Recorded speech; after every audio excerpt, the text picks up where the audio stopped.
मर्द के बिना क्या औरत की कोई जिंदगी नहीं? महिलाओं के जीवन का केंद्र क्या पुरुष ही है? ये ऐसे सवालात हैं जो विधवा, परित्यक्ता या अविवाहित महिलाओं के जीवन में बार-बार सामने आते हैं। समाज ऐसे साहित्य की रचना भी करता है जहाँ पर सुंदरता के नाम पर, सौंदर्य या बोध के नाम पर पुरुष को पेड़ दिखाता है, स्त्री को लता दिखाता है, और लता तभी ऊपर जा सकती है जब पेड़ पर वो चढ़े, लेकिन स्त्रियां इस बात को नकारती हैं। सवाल ये भी है कि क्या महिलाओं की स्थिति हमेशा ऐसी ही रही है? समाज जब बना तब तो सबसे पहले महिलाएं ऊपर थी, क्योंकि वो परिवार का पालन पोषण करती थी। परिवार वृद्धि में भी उनका पूरा योगदान रहा था, और इस तरह से समाज पहले मातृसत्तात्मक बना। इतिहास बताता है कि 2500 से 1500 ईसा पूर्व मोहनजोदड़ो काल में महिलाओं की स्थिति आज जैसी नहीं थी। महिलाएं रोजमर्रा के इस्तेमाल में लाए जाने वाले कपड़ों की बुनाई व कताई के लिए पूरी तरह से आत्मनिर्भर थीं। वह मिट्टी के घड़े, मटके बनाने, जेवरों के नमूने बनाने, धातु के बर्तन, खिलौने व घर का अन्य सामान बनाने का कार्य करती थी और साथ ही खेतों में भी काम करती थी। 1500 से 1000 ईसा पूर्व वैदिक काल के प्रथम चरण में महिलाओं को समाज में सम्मानजनक स्थान प्राप्त था। वो हर क्षेत्र, सामाजिक, धार्मिक, आध्यात्मिक, राजनीति में भी पुरुषों के बराबर का दर्जा रखती थी और उन्हें पढ़ने, सीखने व आध्यात्मिक विकास की आजादी थी।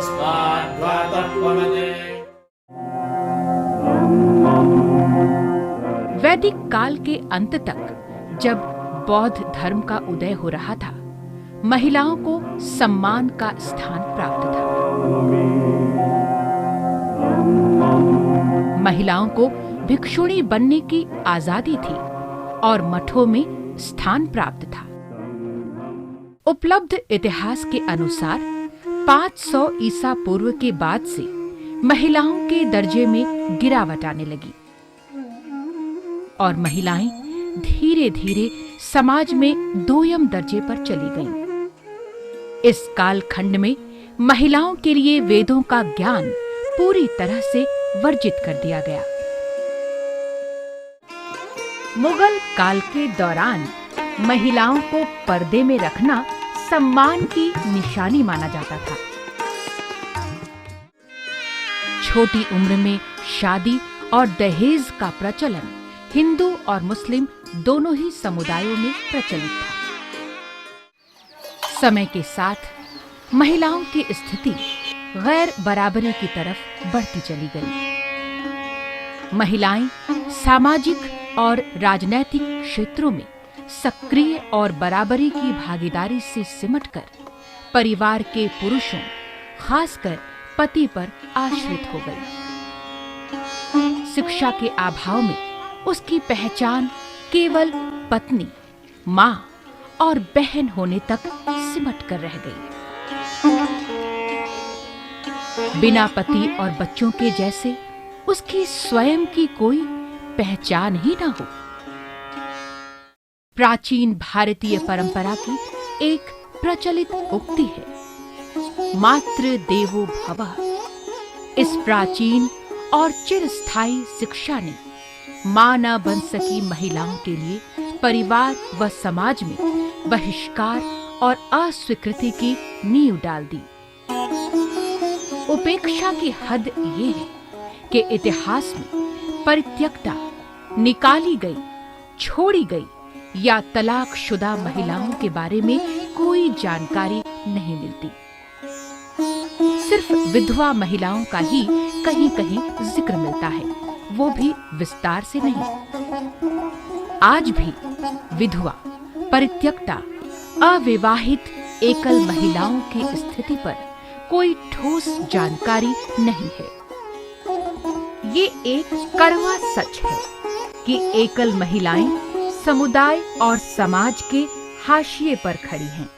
बोले तो अनेक दुख যখন প্রথমে আসে তো অনেক দুঃখ ওরা তো কাঁদিয়েই ভাসি গেল চুপ ভাসি গেল যখন কি বলে একলের দুঃখ দেখলে মাথা খারাপ একল হলে লোক ডান বলে হ্যাঁ ওকে খেদাবার জন্য ডান বলে না ও সম্পত্তি লিবার জন্য নাই তো কি মানুষকে মানুষ খায়।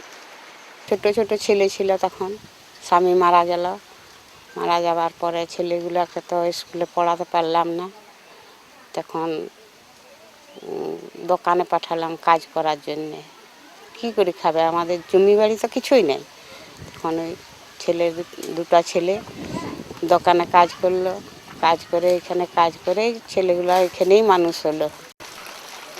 आजादी के इतने वर्षों बाद भी महिलाओं की साक्षरता और विद्यालयों में नामांकन की दरें पुरुषों की तुलना में बहुत कम है। देश में लागू भ्रूण हत्या निषेध कानून के बावजूद लड़कियों की हत्या या तो शैशवावस्था में ही कर दी जाती है या उनको गर्भावस्था में ही मार दिया जाता है। महिला मजदूरों को पुरुष सहकर्मियों के मुकाबले कम मजदूरी मिलती है, जबकि कानून की नजर में दोनों समान हैं। विधानसभा और संसद में महिलाओं की संख्या आज भी बहुत कम है। गैर बराबरी के ऐसे अनेक उदाहरण हमारे सामने हैं। एकल महिला संगठन महिलाओं का ही एक समूह है। इनकी कुछ विशेष समस्याएं हैं। इनके साथ अन्य महिलाओं की तुलना में अधिक शोषण और भेदभाव होता है। विधवा औरत ही एकल नहीं होती, डाइवोर्स के बाद भी वो अकेली रह जाती है, अपने बच्चों को किस तरह से पालती है वो भी एक बहुत महत्वपूर्ण बात है। दूसरी बात मैं तो ये कहूंगी कि जो अनमैरिड है वो भी अकेली है, जिन्होंने शादी नहीं की है वो भी अकेली है। तो इसलिए हमें सरकारों से जो डिमांड करनी चाहिए वो ये करनी चाहिए कि हमारे लिए, हमारे अधिकारों के लिए कुछ हो। 2001 की जनगणना के अनुसार भारत में एकल महिलाओं की संख्या 3,98,00,000 है। विधवा महिला 3,41,62,51। तलाकशुदा व परित्यक्त महिलाएं 22,86,788। अविवाहित महिला 30 वर्ष से अधिक 33,17,719। समाज कभी भी विधवा, परित्यक्ता व अन्य तरह की एकल महिलाओं को स्वयं में परिपूर्ण व्यक्ति होने, आत्मविकास करने, अपने गुणों प्रतिभाओं से समाज को विकसित करने के लिए प्रोत्साहित नहीं करता। 2005 में एक आंकड़ा इकट्ठा किया पूरे झारखंड पे 38 ब्लॉक में करीब 6,000 महिलाओं के साथ, और आप ताज्जुब होइएगा वहाँ हम लोगों ने जो पाया 90% महिलाओं के साथ घरेलू हिंसा होता है। उसके पीछे एक ही मात्र कारण है, क्योंकि वो अकेले है, क्योंकि उनके साथ उनके कोई परिवार नहीं रहता है, यानी पुरुष संरक्षण देने वाला कोई नहीं होता है। इसीलिए वो उसको वो समाज परिवार से हिंसा का शिकार होती है। करीब 80% महिलाओं को पाया जिसके पास कोई गुजर बसर करने का कोई नहीं है। ये समाज के बीचों बीच रहते हुए भी उपेक्षित, भुला दी गई औरतें हैं। कितनी बेढप बात है, जहाँ परिवार देखरेख करता था, जहाँ पे परिवार के जन और कम्युनिटी देखभाल करती थी, आज उसी से हम बिल्कुल अलग हो गए हैं।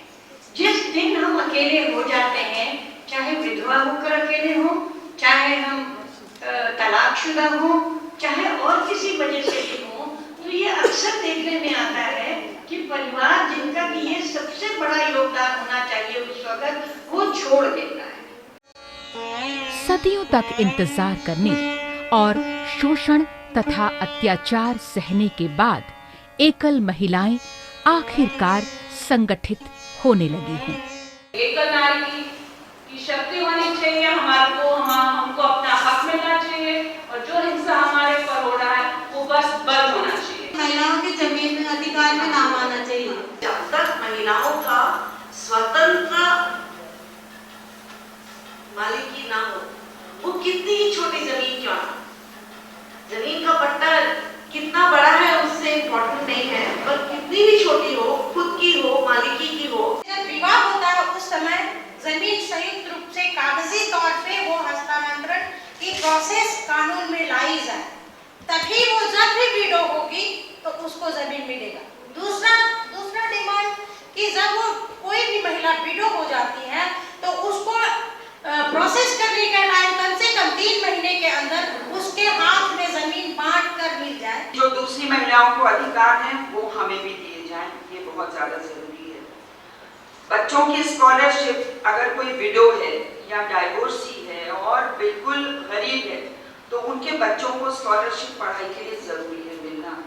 सम्मान से जीने के अधिकारों को पाने के लिए, अपनी समस्याओं के हल के लिए एक न्याय और समतावादी समाज खड़ा करने के लिए ये पिछले 4000 वर्षों के इतिहास में पहली परिघटना है।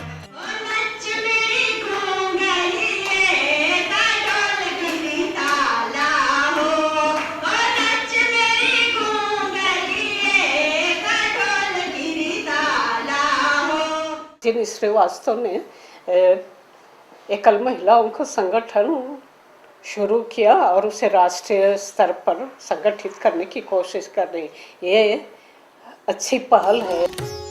एकल महिलाओं को संगठित करने की शुरुआत वर्ष 1999 में राजस्थान में आस्था संस्थान की पहल से आरंभ हुई। एक विधवा सम्मेलन हुआ था नवंबर 1999 में जयपुर के पास, और इसी सम्मेलन में 400 विधवा ने कहा कि हमारा सब समस्या एक सम्मेलन में समाधान नहीं कर सकते हैं, हम आगे एक संगठन चाहिए। एकल महिलाओं ने अपने संगठन को नाम दिया एकल नारी सशक्ति संगठन। बहुत सारी महिलाएं, एकल महिलाएं जहां जिनको जाने का कोई रास्ता नहीं था, वो सब अपने से आ गए। और ये सबसे यूनिक संगठन हम इस रूप से मानेंगे कि यहाँ कोई संगठित मतलब कोई संस्थागत यहाँ भूमिका नहीं रहा। पूरी तरह से एकल महिलाएं अपने संगठन की नींव रखी, अपने संगठन को आगे बढ़ाई, अपने संगठन की समस्या को समाधान की, और आज भी वो लड़ाई लड़ रहे हैं।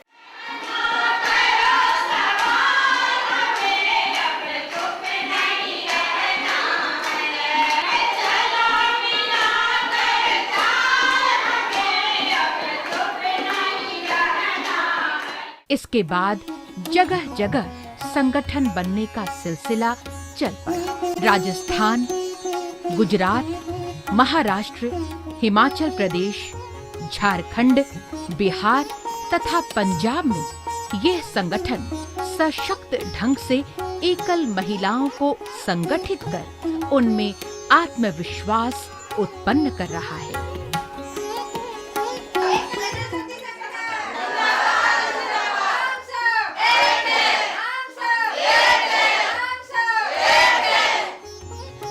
उनके दर्द में सहभागी बन रहा है। संगठन জড়িত হয়ে তখন ব্লকে গেলাম, মিটিংয়ে গেলাম, চারদিকে নানা রকম কথা শুনে বুদ্ধি হলো, সাহস হলো। তখন সরকার থেকে লোন নিলাম, লোন নিয়ে ওই মুড়ি ব্যবসা ধরলাম। ওই মুড়ি ব্যবসার থেকেই আজীবিকা আমার জীবন যাপন এখনও করছি, বা ওই থেকেই আমার চলছি। ছেলেদের এখন নিয়ে এখন আছি। ওই জড়িত হওয়ার পরে পেনশন পেলাম আজ 5 বছর আগের থেকে, বিধবা পেনশন। তারপরে সরকার থেকে এই ঘরটাও পেলাম। আগে যেমন ছিলি তাহলে আর অনেক ভালো। আর এই যে রাঁচি মানে আমি কবু দেখেছিলি না, এই সংগঠনে জড়িত হয়ে আমি রাঁচি এই টাটা এগুলা দেখা হলো আমার। मैं राज्य कमेटी के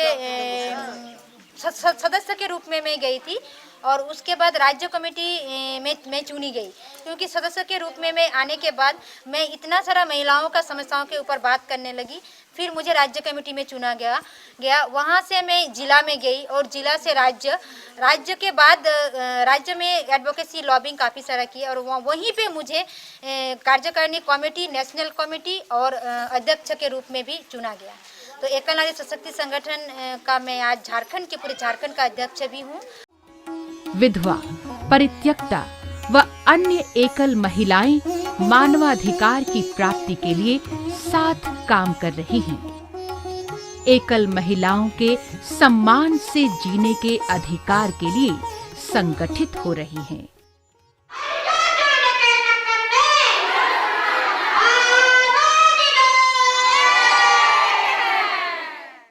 कुछ तो जैसे पेंशन वगैरह को दिया, मनरेगा में प्राथमिकता दी, जल सैया में प्राथमिकता दी, इस तरह का कोई सरकारी योजनाएं हैं जो एकल नारी को प्राथमिकता दी है।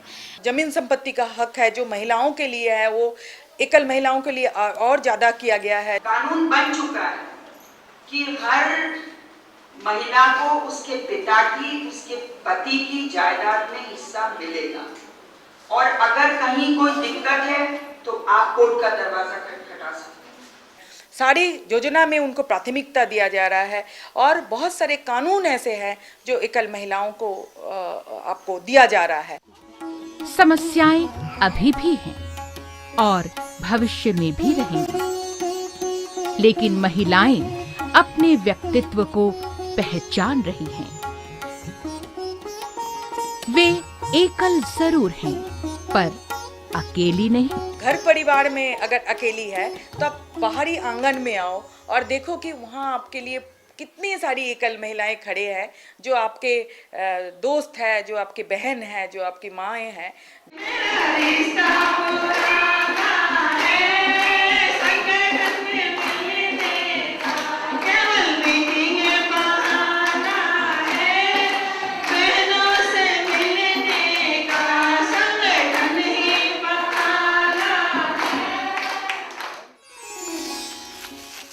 कभी हम महक की तरह गुलों से खिलते हैं, कभी हम पर्वतों की तरफ धुओं से उड़ते हैं।